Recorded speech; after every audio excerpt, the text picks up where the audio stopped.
Mi fy'n wrth rwys i ffern yn curo, yn ceisio cael myned i mewn, ond wedodd y gŵr oedd ar goriad, ei bod i'r rhugeuad na chewn, tra oeddwn ni yno'n sefyll ac oedd i eraill mi hwn.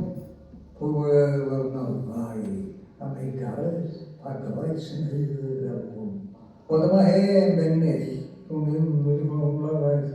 Mi fy'n wrth rwys i ffern yn curo, yn ceisio cael myned i mewn, ond wedodd y gŵr oedd ar goriad, ei bod i'n rhugeuad na chewn.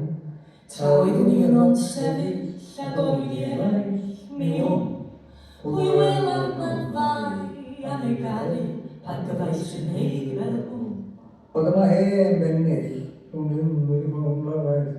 Mi fy'n wrth rwys i ffern yn curo, yn ceisio cael myned i mewn, ond wedodd y gŵr oedd ar goriad, ei bod i'n rhugeuad na chewn. Tra oeddwn ni yno'n sefyll ac oedd i eraill mi hwn. Pwy wel arna'n fai am ei garu pan gyfaill sy'n heiddi fel hwn. A gyfaith sy'n heiddi fel hwn. A gyfaith sy'n heiddi fel hwn. A gyfaith sy'n heiddi fel hwn.